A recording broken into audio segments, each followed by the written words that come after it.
How you doing, everybody? I'm Ken Bykoff, and welcome to the Peegs Postgame Live. Indiana scores a huge 73-58 win over the Purdue Boilermakers as Indiana really just put together its best second half I've seen in the Mike Woodson era. It's really that simple. Indiana has just turned in the best performance that we've seen from them in a long time in that second half. The Hoosiers outscore Purdue 48-21 in the half, hold Purdue to just 30% shooting after the break, erased quickly a 12-point halftime deficit in front of a raucous crowd at a Simon Scott Assembly Hall.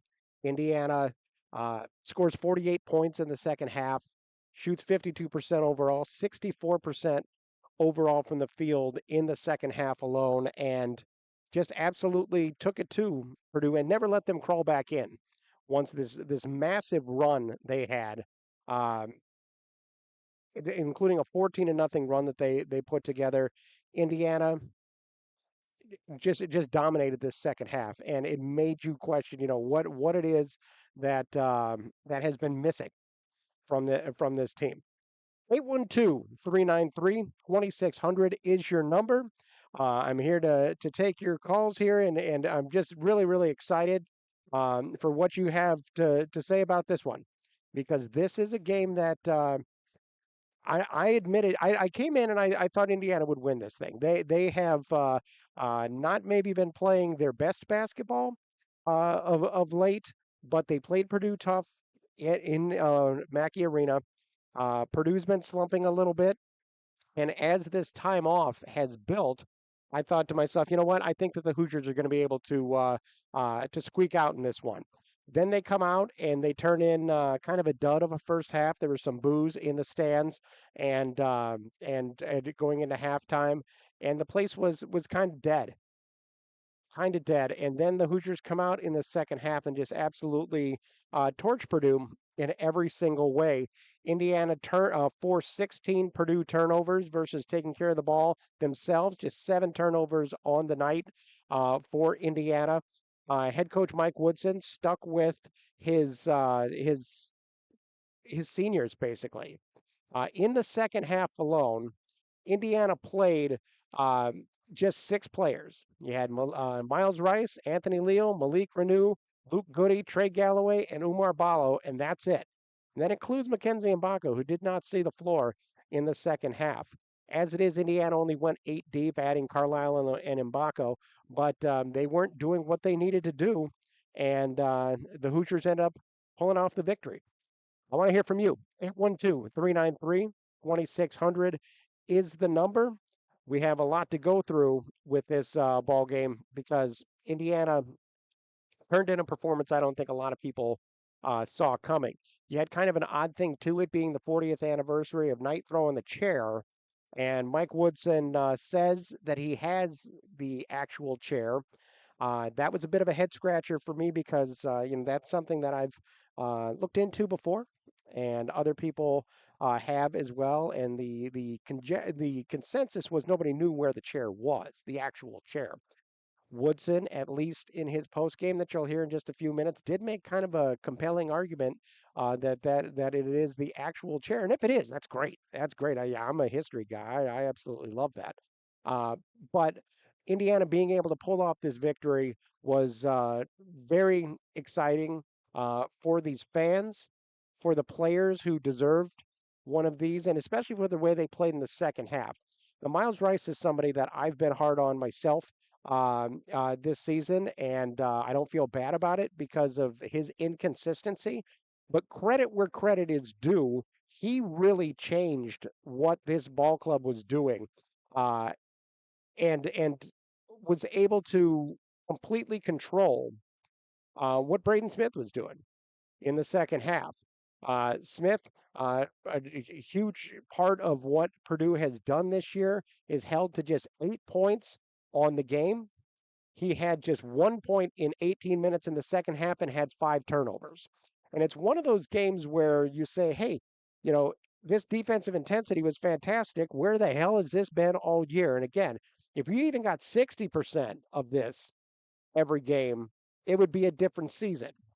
We're not going to worry about the past. There's nothing that could be changed about that. This win is really important in building an opportunity for Indiana to go to the NCAA tournament, which is just mind boggling considering the struggles that they've had. But the resume is what the resume is, and there are opportunities coming up for Indiana in the very near future, including Wednesday here at Simon Scott Hall, Assembly Hall against Penn State. Indiana sits at 16-11 overall after this victory. Uh, if Indiana is able to go ahead and beat Penn State here, go out to the West Coast and beat Washington and Oregon and play Ohio State here, that's an extra 4 wins, get you to 20 wins before the Big Ten tournament, and that sets you up in a pretty good situation. The question is, of course, what kind of uh, consistency are we going to see? Are we going to see the Indiana from the first half of the game, or are we going to see Indiana from the second half against Purdue, or even a reasonable facsimile thereof? So we will see. 812-393-2600 is the number. Lines are open. We want to hear from you here on this Sunday afternoon. Uh, just looking at the atmosphere here in this place, best atmosphere that they've had maybe all year, which is expected. It's Purdue, but still. Uh, Students were lined up to the road uh, an hour and a half before the game. Fans were engaged. It was a packed house. It was how Assembly Hall is known to be and expected to be. And this is what people want. And when the Hoosiers came out and started to struggle through the second half of the first half, the last 10 minutes of the first half, it was an issue. It was an issue. People were antsy. And the Hoosiers came back out at about 5.5 minutes left in the half. I thought it was really early, but whatever was said, it worked, and the kids turned up the intensity and got the job done. And that is what is important. That's what is important. On the chat, extension for Woody says, hope Woody stays a few more years. He finally got over the hump. We did have Woodson use that phrase that he always does. So we have that. Jeff on the chat says, amazing what happens when you play with effort and execution on the defensive end. And that to me is absolutely the case. That is absolutely the case. Indiana put in the effort on the defensive end of the floor. They created turnovers, created live ball turnovers that led to easy baskets. The defensive intensity they showed, uh, it's unsustainable for any team. But again, I'm not asking for what we saw, in the that second half. I'm asking for, give me 60% of that, something where you're really locked in and you're active on every possession. Uh, I think that is really a huge part of this, that they were able to do that. Adam says Woodson had to get fired to get mad enough to actually coach. I don't know about mad enough, but I will say it does seem like he was more willing to make some changes along the way, change up how they were playing defense, shaking up a lineup, sticking with one big at a time, sticking with what is working. Hasn't always been a strong suit of his. It's credit for this one. He shook up the starting lineup. You started with Ballo and Mbako on the bench. They came in. Mbako only plays 9 minutes and is scoreless in this one. And we'll go over the individual stats in just a little bit. But this was a team that showed up to play in the second half. And that was really, really important. As I just looking right here, Jordan Halls is walking across the floor and about to say hi to Jeff Rabjohns and Trevor Andershock from Peegs.com. But it's a good win for Jordy to have, and for Woodson to have as well, because this has been a struggle. 812-393-2600 is the number. You guys call when they lose, so give us a call when they win. Jeff Sherman says 3-1 and a win in Indy, and they'll be able to make a case. Anything less than that will require winning a Big Ten tournament. I don't know about that. 3-1 is really important. Being able to get to 20 wins, I think that is that is the important part. That number of 20 wins is going to be really, really important. Lynn says that was some inspiring basketball in the second half. Either way, Hope Woodson realizes that kids that play together with heart and passion on every possession, both offensively and defensively, this is what this game was about. It was about turning up the intensity, being able to find what works, and effort. Just about effort and being locked in.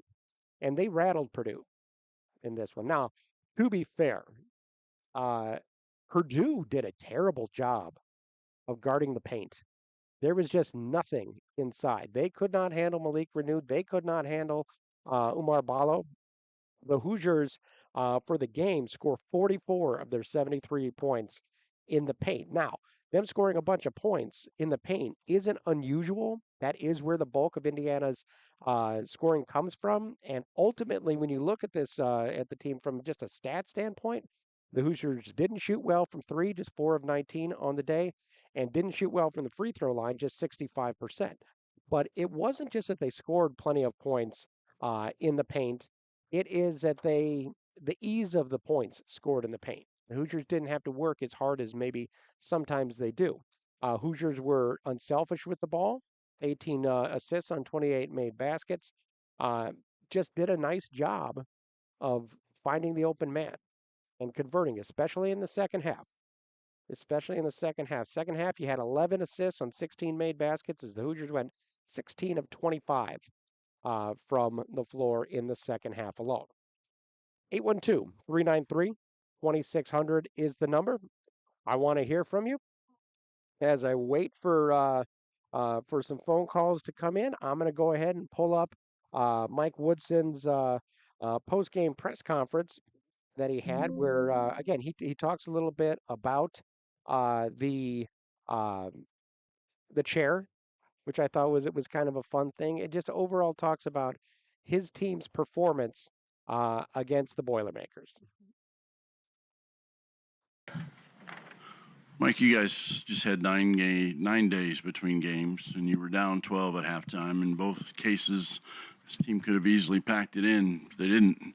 What can you say about that second half and how that happened? It's a great second half. I mean, I didn't play very many people off the bench. I kind of rode the seniors. We've been in a lot of close games over the last month and a half. Been able to get them over the hump. And tonight they refused to lose. I thought the second half we did everything from a defensive standpoint that we'd worked on these days that we had to practice, and it was a nice carryover. You know, we couldn't make a shot the first half. I thought we got some decent looks, but we just couldn't make them. And they made shots, and I thought the second half our defense really picked it up, and we were able to get stops, and then we started to make shots. Mike, I guess sort of double barrel, but two questions with similar sort of, I guess, strain.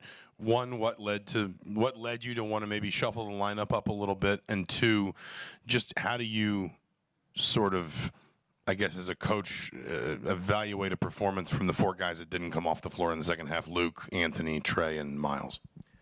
Well, I mean, in the long run, you know, we can't play those guys those many minutes, you know, the rest of the way. You know, I'm still going to need guys to contribute off the bench. So, you know, I'm not throwing in the towel on any of our players. I mean, I'm a big believer in guys. It's what you do when you get in the game and you make the most of it to put us in the best position possible to win. And, you know, I don't know, it was seniors, you know, that carried us tonight. And I refused to change up anything that much, you know, throughout the course of the second half. And Ballo, you know, he'll be back in there, and Mac, he'll get an opportunity to possibly be back in there again as well. But I elected to go this way this evening. Yeah, Mike, on that after the game time when everyone kind of just rallied around you, hugged you, what did that moment, that love, really mean to you?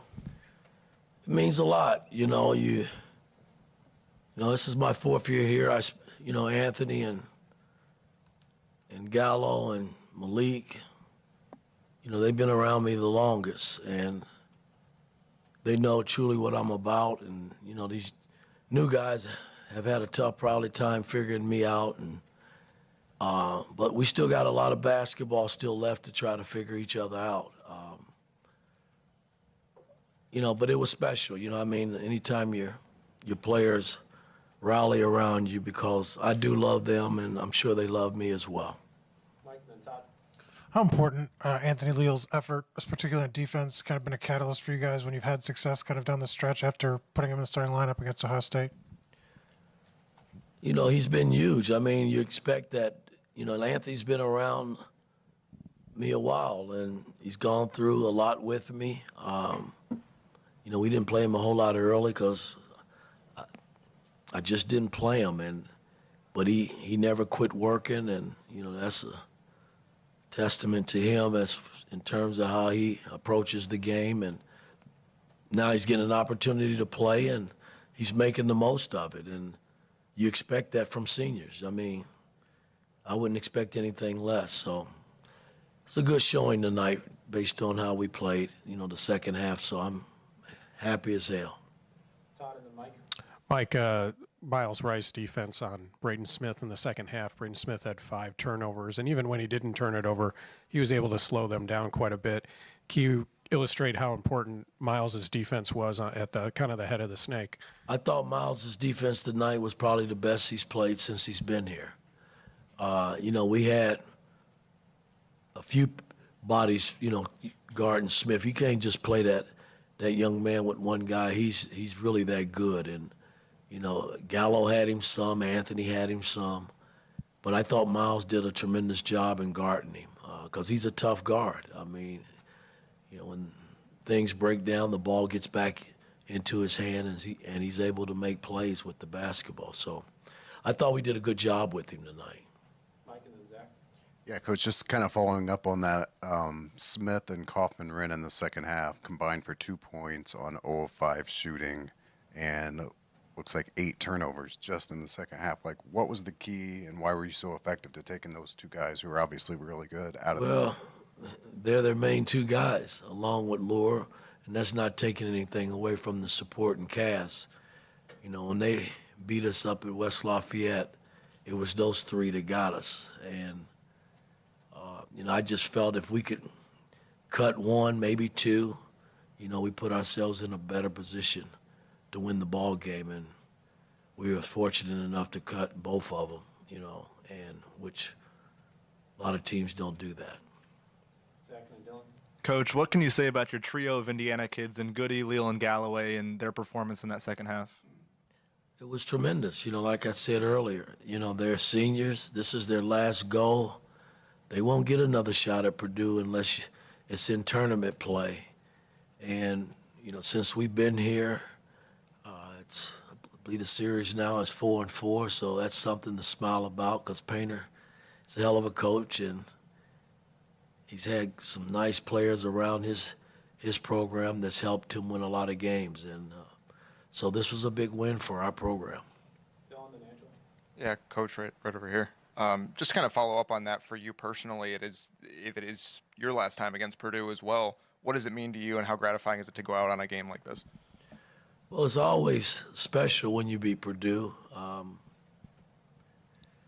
We had battles when I played here for Coach Knight, and Purdue ended my career in college in the Sweet 16. So, I've had a history and a lot of experience in dealing with Purdue over the years. And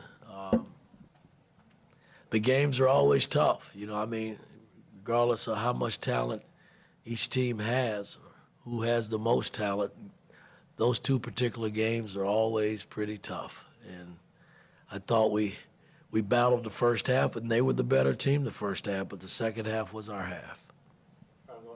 Coach, right here, we all saw that you used Coach Knight's chair on the bench. Why was that a meaningful decision for you on the 40th anniversary of that infamous chair throw? What you guys don't realize, that is probably the chair. I've had it a while. I know a lot of people say they have the chair, but a guy by the name of Scott Greer, who was the track coach, let's take that back, not the track coach, the tennis coach here many years ago. He was the only one thinking out of the box that night when Knight threw that chair.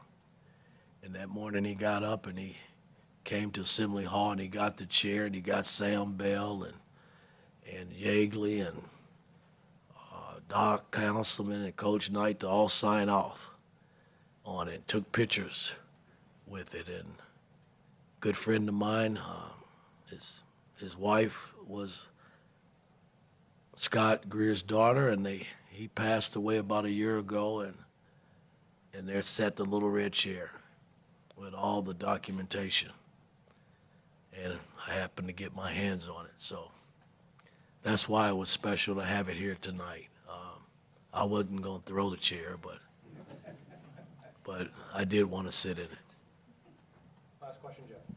Yeah, Coach, I just wanted to get your thoughts on Malik's game tonight. Scoring, rebounding, had the 4 assists. Just what led to him playing this well, this consistency, didn't even miss a shot from the field? Well, we were able to keep him on the floor here and there. He didn't get in a whole, he had 4 fouls, I believe, coming down the stretch, but, we were able to, mix him in and then get him some rest and get him back in there. But Malik's he's been a solid player for us. He reached 1,000-point plateau today, and that's pretty special, when you play college basketball. So I can't help but think if he continues to work and stay healthy, he'll continue to do some wonderful things in college basketball. Thanks, Coach.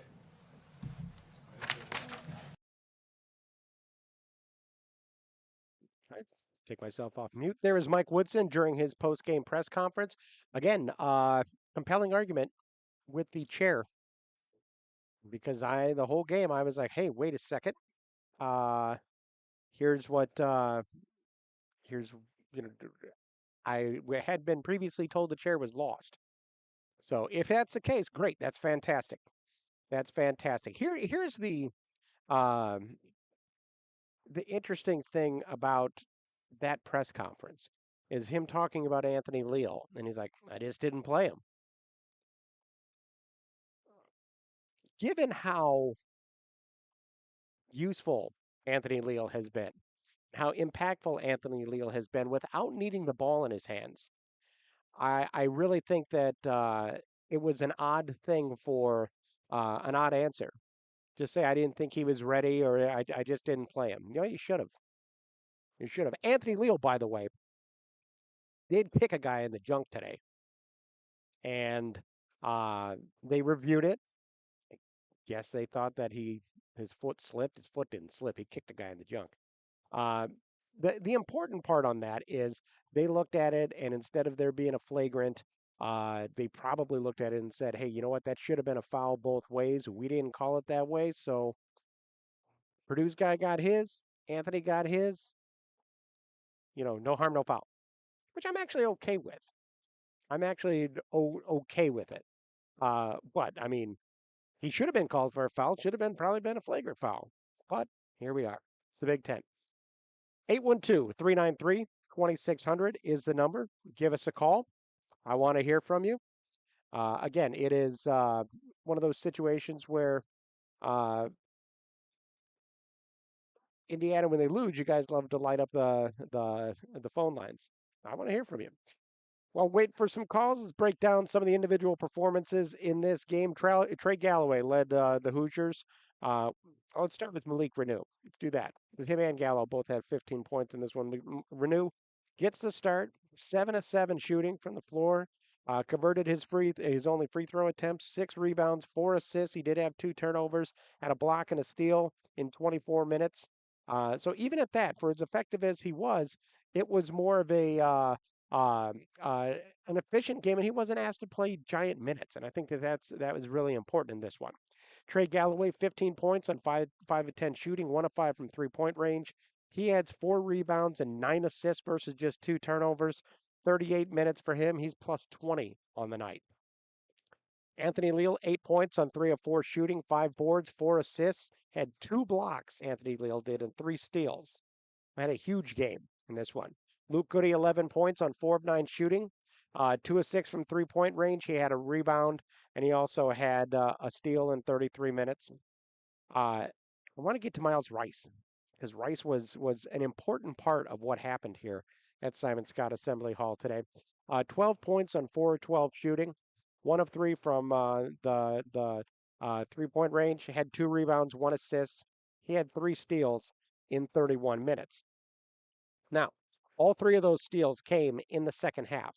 He was plus 27 on the night because he played all 20 minutes. In fact, Rice, Leal, Goody, Galloway all played every minute of the second half.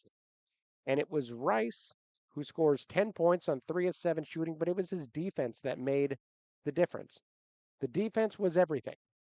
Plain and simple. Defense was everything in this one. And it's the reason why Indiana bounced back. It's the reason why Indiana won the game. And it was because of the quickness and the way that he was locked in defensively. And again, you wonder, where the hell has that been all year? Because we've seen some flashes of it, but that was a solid, sustained 20 minutes of playing tough defense, caring about it on every possession, and really being active. And Indiana won the ball game because of it. And it's great for him to get the minutes, great for him to be able to get that done. It's important. This is a wild team because they can play like they did in the second half. We've seen it. We know it's an opportunity. Just doesn't make sense why we don't see it more often. 812-393-2600 is the number. Hoosiers with just 8 points off the bench in the second half. They had 12 on the day. 23 points off of turnovers. And again, you run into that off of turnovers. They had 16 points off of turnovers in the second half alone. 19 points off of turnovers in the second half alone. And they just absolutely disrupted everything Purdue was doing. And that's what it comes down to. On the chat, some talk about the NCAA tournament. Somebody Heath says Arkansas is on the bubble with a 5-9 conference record. Indiana's conference record sits here at 7-9, but it's at 16-11 overall. And but they do have a win against Michigan State now. They do have a win against Purdue.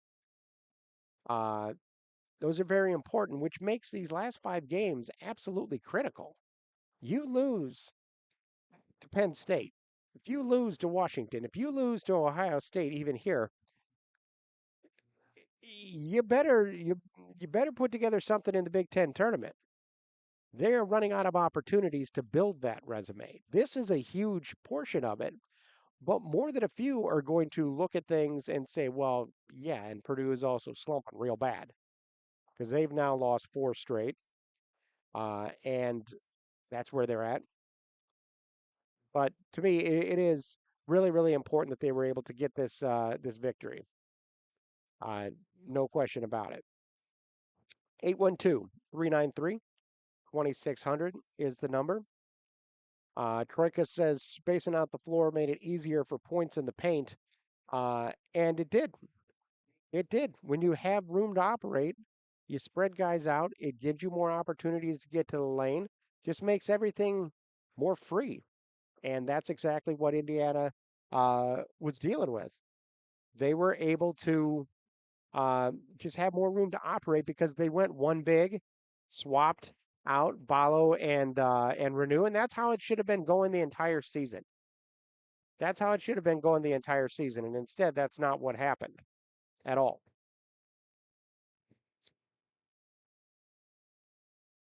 Is it better for Arnett if Ohio State or UCLA wins this game? I don't know that one off the top of my head. I would I just know that, Indiana's got to worry about itself. That to me is the main thing. Indiana worry about itself, get those victories because getting to 20 is going to be critical. Ohio State beating UCLA would certainly help Indiana's win at Columbus. It would raise that profile maybe a little bit and knock down UCLA's, considering they won here at Assembly Hall. So maybe that is, would be a positive for the Hoosiers. But they have to worry about themselves. That's the main part of this. They just have to worry about themselves. Harpoon says on the chat, people in the know say Indiana must go win 3-1 or 4-0, get to the 20-win Mendoza line, and then win 2 games in the Big Ten tournament. I think more than it's that 20 win thing is the key. That line to me is a big one. Always has been, actually. Lynn also says, I think Hoosier fans, including myself, are delusional when we think the team can go on a long winning streak when we just lost 8 of our last 11 games. That's where I am on it.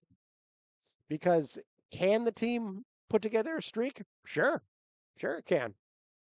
Can the team go 2-2 or 1-3? Damn right they can. Because we've seen them do it.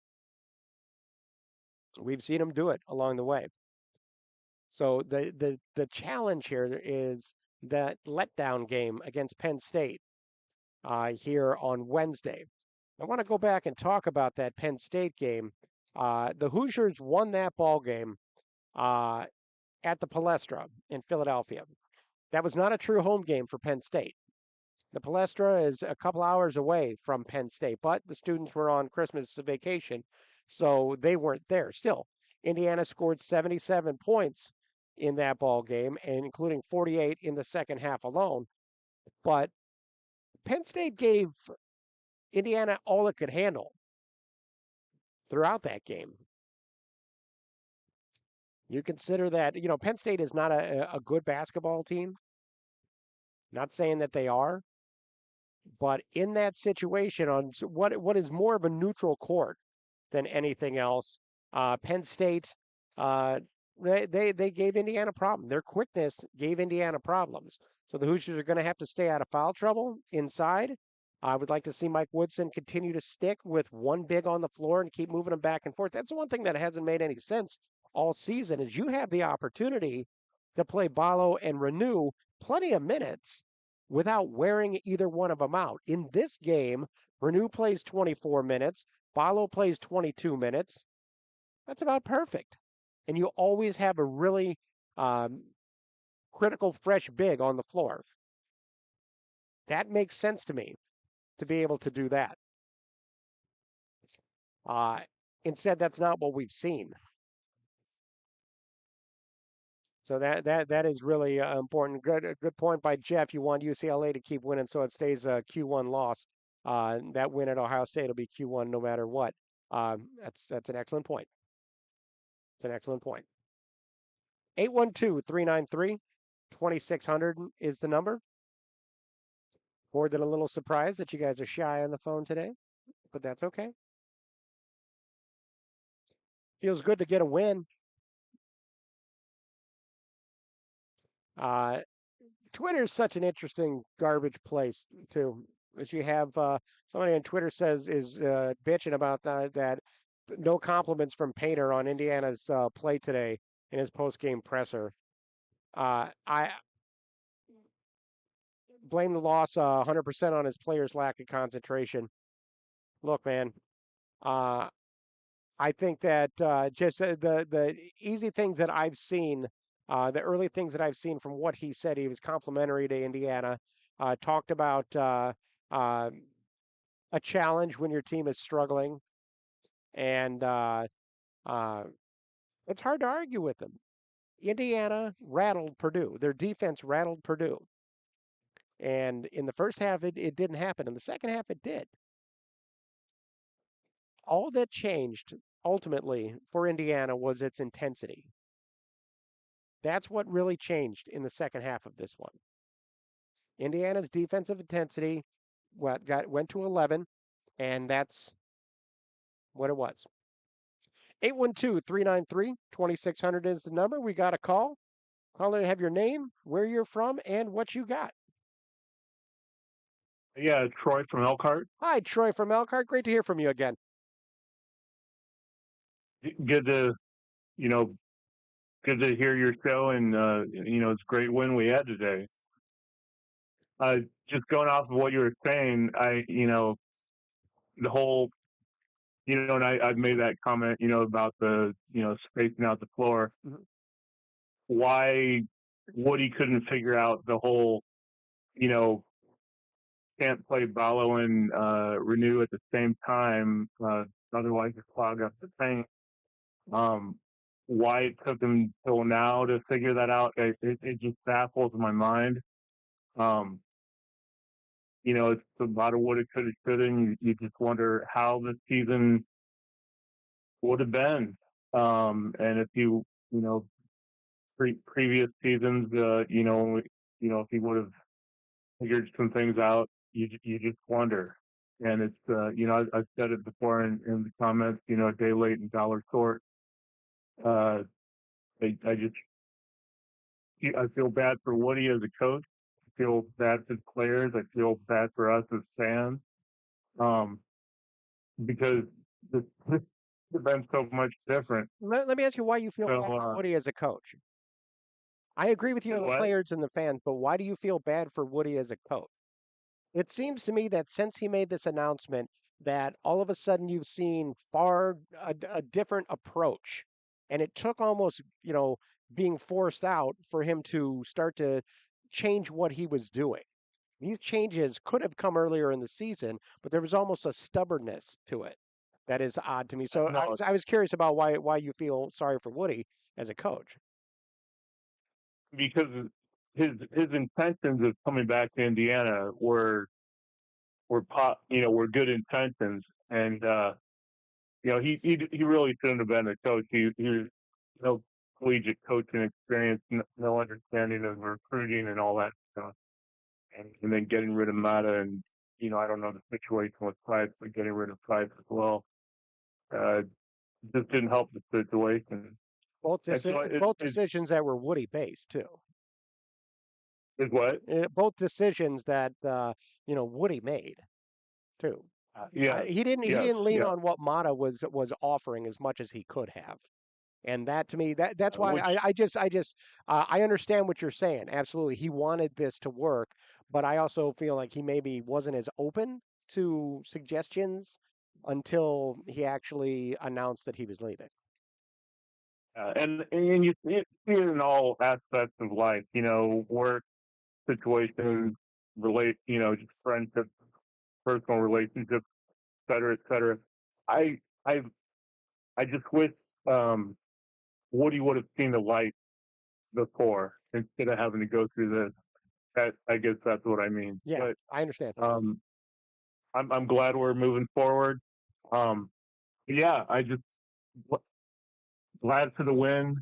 Glad, um, happy that you know Purdue and their fans could hear Daddy chant, because that's our chant.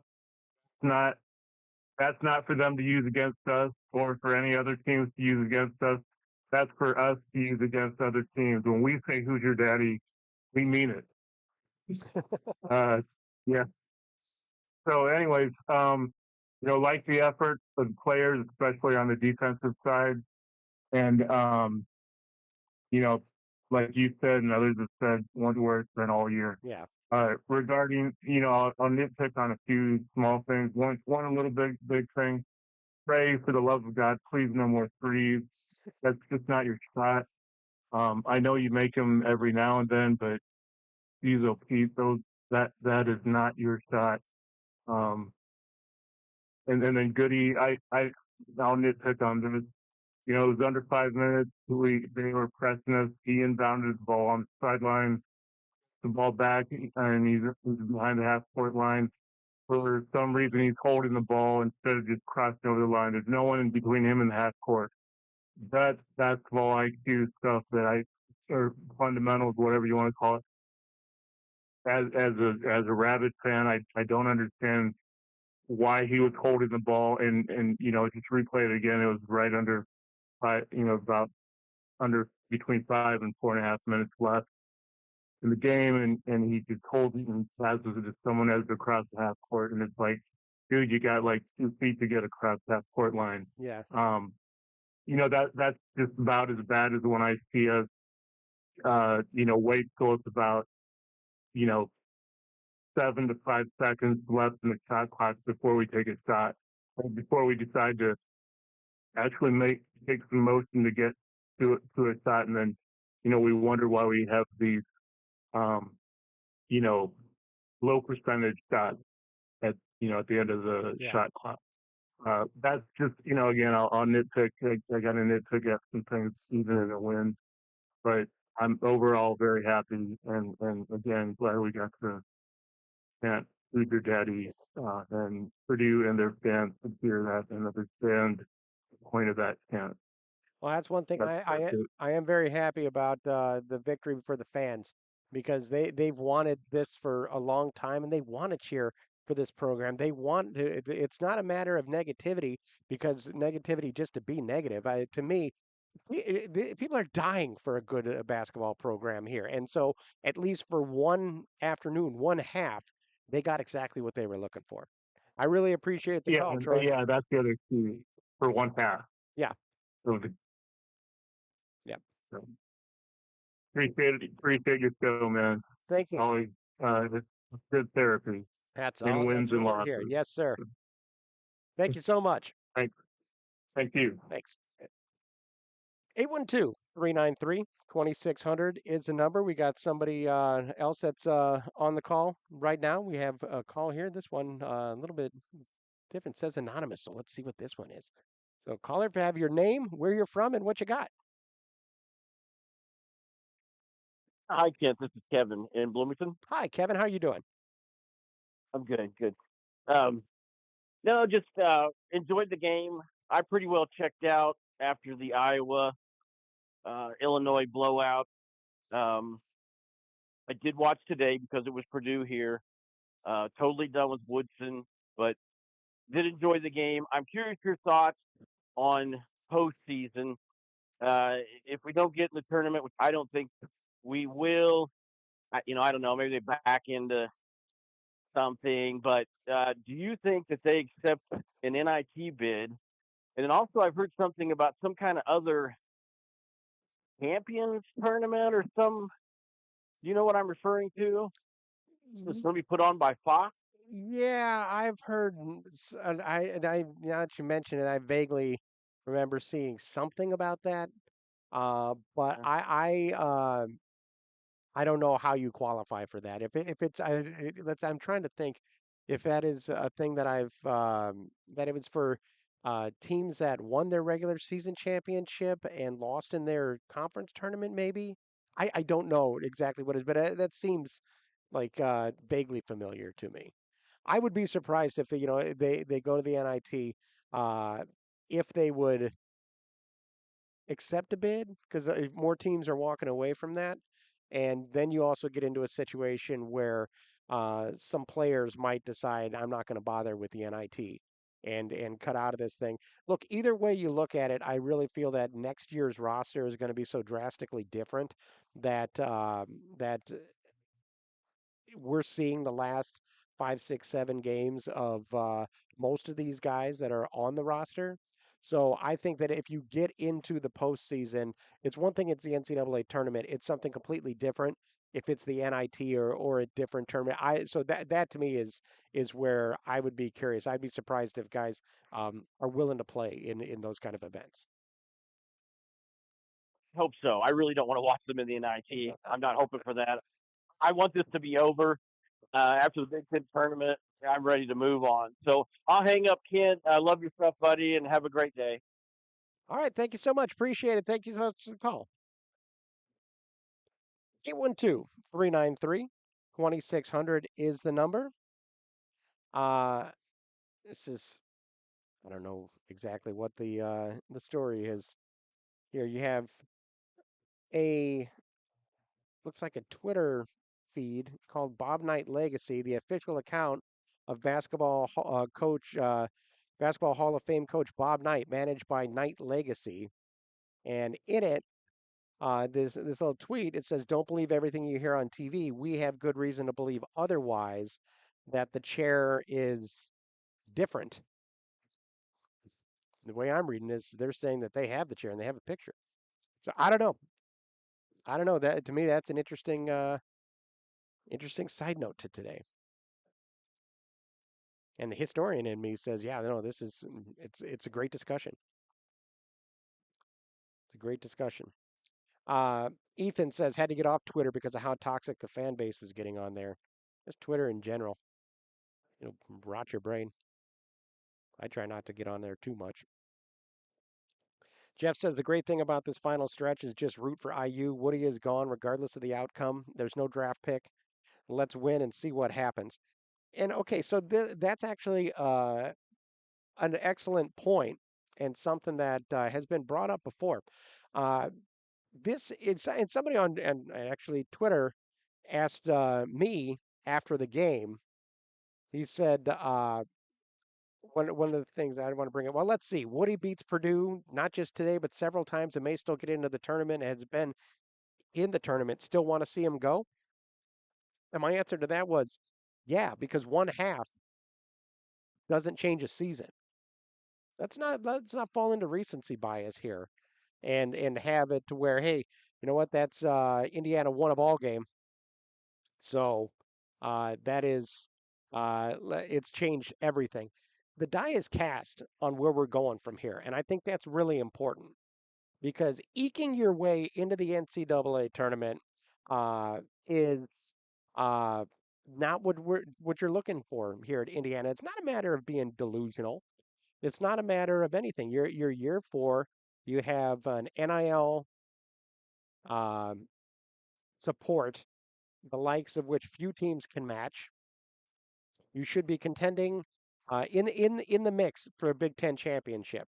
You shouldn't be playing with the bubble for the NCAA tournament. But at the very least, you should be absolutely uh, in the mix for the Big Ten championship along the way, instead of going on a 5-6 game losing streak, or not winning a game for nearly 2 months in Assembly Hall. So this doesn't change anything about the season. It's great for a Sunday. Uh, and Eric has it exactly right. I'm happy Woody is 4-4 against Purdue, but the goal at IU is to win Big Ten championships, and he's not even been close. And that's exactly the takeaway. 812-393-2600 it's a number. We got another call. Caller, if you have your name, where you're from, and what you got. Hello, can you hear me? Yeah, I can hear you just fine. How you doing tonight? Okay, all right. My name is Steve. I'm actually from Logansport, Indiana. And as I watched the game today, completely different effort and defensive effort in the second half. We have not seen that all season, is my thought. Absolutely. Absolutely. In the second half, it was a And completely different effort level. yeah, so I'm not sure what turned them around, but that is something that we have not seen this whole year, and very surprised that it took, us getting down to Purdue, by double digits to come back in this ballgame.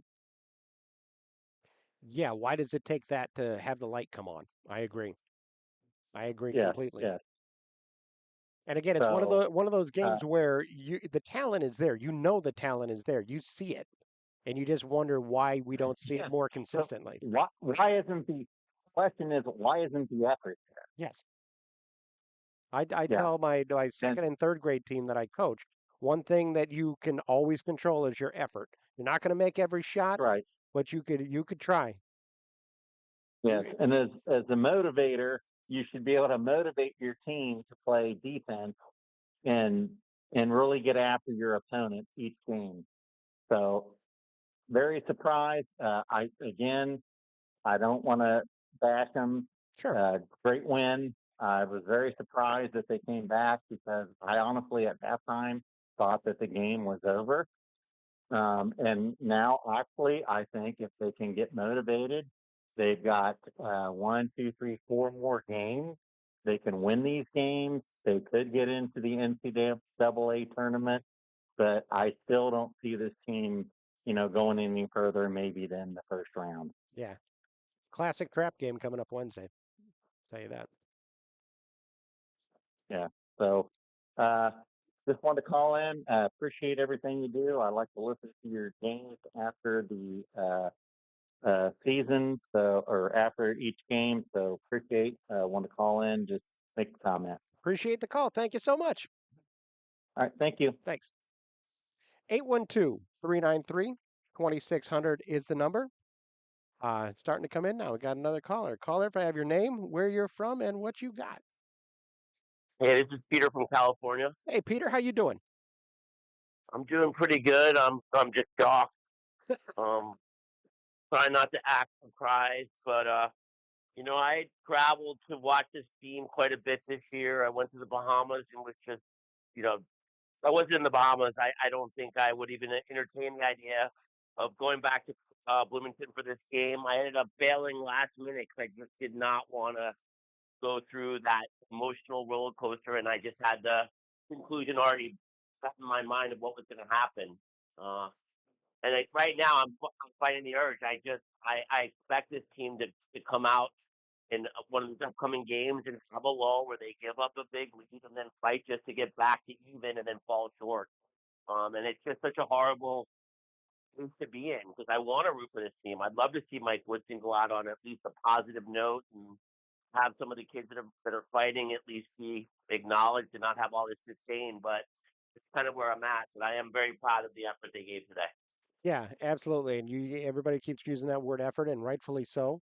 And again, people want to root for the team. They want to root for a future that can be brighter. And you see a game like this, and it's encouraging because again, it shows you what is possible for this team that we just haven't seen it with any kind of consistency. Exactly. And I won't even let myself or entertain the NCAA's. Like I said, I've traveled. I went to see Woodson, IU, and I know they got a bad deal going out to Portland after they won the playing game, but they got their doors blown off in that NCAA game. Well, a handful of games I've gone to. I mean, my average is not good. I think of the games that I've gone to, the one win we had was against Michigan State a couple years ago when Mar Bates, um, played out of his mind. But I just want to call and say you're doing a great job. I'm really happy for the guys, and we'll see what happens. But I do think brighter things are ahead, and again, hopefully these guys go out on a positive note. Yeah, absolutely. I agree. I appreciate the call, and thank you so much for the support. Of course. Have a good one. Thanks. 812-393-2600 is the number. Just stay on for a couple more minutes here. For anybody else that wants to hop in here. Look, every time Indiana has had a season end here under Mike Woodson, it's been a blowout loss. Doesn't mean it's going to happen this year. History doesn't predict that. Every team is different. And again, opportunities still exist this year. And it's really kind of amazing because the fact that they were able to beef up their win total throughout November and December is really, really important at this point. They're 7-9 overall in the Big Ten. You want to get that, certainly you have the opportunity here to get to, what is it, 11-9? You're 500 in the Big Ten. You get to 20 wins. You're going to have yourself a good opportunity. Some of the upsets in the conference tournament will make a difference. So it's still a rocky road to get there. But just being able to uh, build on this second half is going to be really, really important. I say that this Penn State game is a classic trap game because it is. You come off a big high of beating Purdue, have a home game, 8:30 on a Wednesday. The crowd won't be nearly what it was today because it's a Wednesday evening. And then there's a trip to the West Coast coming up, March 1st and March 4th. So you're going to have a whole different situation there, and being able to put together or stack a couple of wins after all that travel won't necessarily be super easy. Take care. Yep. Trevor Andershock coming by on his way out. Um, I know that he's already given his thoughts on the game. Be sure to check that out on Peegs.com. Him and Rabby and Jared Kelly got together. But Washington sits in last place in the Big Ten. That's the other thing is Penn State is second to last in the Big Ten. Washington is last in the Big Ten. Um, Oregon sitting at 9-8 in conference, and Ohio State's at 7-9, and Indiana needed overtime to beat them at their place. Again, opportunities here. That trip to the West Coast is going to make a huge difference on what this season is going to look like. Well, the Hoosiers managed to pull off the victory at Simon Scott Assembly Hall by playing their best half of basketball of the Mike Woodson era here in the second half. Outscore Purdue by 27 points in the second half and completely erase a 12-point deficit. Firecrackers were here at halftime. That is a my favorite halftime show. Always gets the place really excited. Haven't had a lot of halftime shows this year. It's been a little bit different, but they had the Firecrackers today, and that's fun. If you know, the Firecrackers, by the way, is a jump rope group. A bunch of kids doing jump rope, and it sounds silly, but they're really, really impressive, really, really high energy, and really got the crowd, perked up. And then the Indiana ran off six straight, I think, in the to open the second half, and that allowed that energy from halftime to continue to build. And so that was really important for the Hoosiers as well, that they were able to do that. They score the win. Mike Woodson, 4-4 in his 8 games against Purdue. And again, as you heard him say, and unless they meet in the tournament, that's it for him taking on Purdue. A big win for the program, a big win for the fans, a big confidence building win for the Hoosiers. And now you got to do it again. And that has been where Indiana has struggled a little bit. But, it's a day at a time at this point. We know what the future is gonna be in terms of if Woodson will be back or not. The chair thing was a cool thing. Even with a little controversy, we'll keep an eye on that. I love that. But Indiana 73-58 winners at Simon Scott Assembly Hall, moved to 16-11 on the season, and keep their path to an NCAA tournament appearance open at least for another couple of days. Well, that's all the time we have on the Peegs Postgame Live. I want to thank you for listening, and I want to remind you to visit Peegs.com for the very best in IU football and basketball coverage you're going to find anywhere. Nobody covers Hoosier recruiting better than Jeff Rabjohns, Matt Weaver, Trevor Andershock, and Jared Kelly. So come be a part of a thriving and exciting community at Peegs.com. Folks, you are not going to be disappointed. Folks, we're out of time, but for now, and for Jeff, Trevor, Matt, and Jared, I'm Ken Bykoff saying thanks for listening, everybody.